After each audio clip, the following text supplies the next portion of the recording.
السلام علیکم ورحمۃ اللہ وبرکاتہ۔ کیسے ہیں آپ سب؟ امید ہے خیریت سے ہوں گے۔ حضرت موسیٰ کی کا پارٹ 2 میں آج آپ کے ساتھ شیئر کرنا چاہوں گی انشاءاللہ۔ چلیں شروع کرتے ہیں۔ بسم اللہ الرحمن الرحیم۔ پھر حضرت خضر نے تمام واقعوں کی تعویل بتانا شروع کیا کہ کشتی کا تخت کیوں توڑا گیا، تو وہ اس لیے کہ اس کشتی کا جہاں سے گزر ہونا تھا وہاں آگے ایک ظالم بادشاہ تھا جو اچھی کشتی کو دیکھ کر اسے چھین لیتا تھا، مگر ٹوٹی کشتی دیکھ کر اسے چھوڑ دیتا تھا، اور وہ کشتی سمندر میں کام کرنے والے مسکین لوگوں کی تھی۔ اس بچے کو قتل اس لیے کرنا پڑا کیونکہ اس کی قسمت میں کافر ہونا لکھا تھا، اور اس کے ماں باپ اس سے بہت محبت کرتے تھے۔ اگر وہ بڑا ہوتا تو اپنے والدین کو بھی کفر اور سرکشی میں مبتلا کر دیتا۔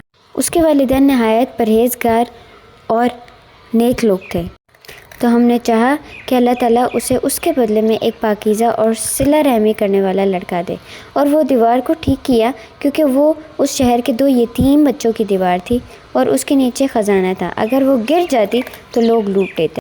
یہ ان تمام حکمت بتانے کا مقصد یہ تھا کہ ہم بہت سی چیزیں ایسی ہیں کہ جو اللہ تعالیٰ نے ہماری قسمت میں لکھی ہوتی ہیں اور ہمیں وہ بری لگ رہی ہوتی ہیں، لیکن وہ ہمارے لیے بہت اچھی ہوتی ہیں۔ اس لیے ہمیں کبھی بھی اپنی قسمت کا شکوہ اللہ تعالیٰ سے نہیں کرنا چاہیے۔ اور حضرت خضر کو جو بھی علم معلوم تھا وہ اللہ تعالیٰ کے اذن سے تھا، وہ غیب کا علم نہیں جانتے تھے، بلکہ یہ اللہ تعالیٰ کی بدولت تھا سارا کچھ۔ انشاءاللہ آج بخاری کی ایک اور حدیث آپ کے ساتھ شیئر کروں گی۔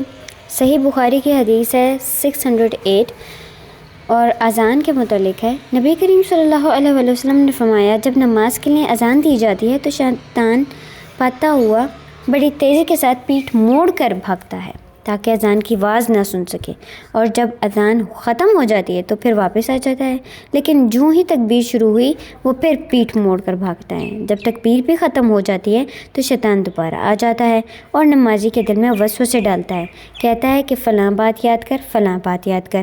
ان باتوں کی شیطان یاد دہانی کراتا ہے جن کا اسے خیال بھی نہ تھا، اور اس طرح اس شخص کو یہ بھی یاد نہیں رہتا کہ اس نے کتنی رکعتیں پڑھی ہیں۔ اب ذرا اگر غور کیا جائے تو ہم بھی اسی کنڈیشن سے گزرتے ہیں۔ جب بھی ہم نماز پڑھتے ہیں تو ہم نماز پڑھتے پڑھتے ایک دم ہمارے ذہن سے نکل جاتا ہے کہ ہم نے 3 رکعت پڑھی تھیں یا 4 رکعتیں، تو ہمیں اپنی نماز پہ فوکس کرنا چاہیے۔ اور یہ شیطان کی طرف سے ہوتا ہے کہ شیطان آپ کو بھلا دیتا ہے کہ آپ نے کتنی رکعت پڑھی ہے، 4 پڑھی ہیں، 3 پڑھی ہیں، 2 پڑھی ہیں یا 1 پڑھی ہیں۔ اور دوسری بات یہ کہ شیطان کو اذان کی آواز بہت ناگوار گزرتی ہے، شیطان کو اذان کی اور تکبیر دونوں ناگوار گزرتی ہیں۔ اچھا، اذان کے متعلق ایک اور حدیث ہے کہ جب تم اذان سنو تو جس طرح مؤذن کہتا ہے اس طرح تم بھی کہو، اور جب حی علی الصلاۃ کہا جائے تو اس کی جگہ لا حول ولا قوۃ الا باللہ کہنا چاہیے۔ یہ بھی حدیث سے مروی ہے۔ اور اذان کے بعد یہ دعا پڑھنی چاہیے، جو شخص اذان سن کر یہ کہے، اللہم رب هذه الدعوۃ التامہ والصلاۃ القائمہ آت محمد الوسیلۃ والفضیلہ وابعثہ مقام محمود الذی وعدتہ، اسے قیامت کے دن میری شفاعت ملے گی۔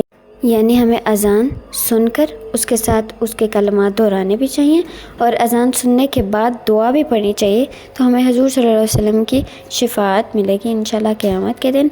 یہ جتنی باتیں آج ہم نے ڈسکس کی ہیں انشاءاللہ ہم کوشش کریں گے اپنی لائف میں اس کو امپلیمنٹ کر سکیں اور دوسروں کو بھی بتائیں، کیونکہ اچھی بات بتانا صدقہ جاریہ ہے۔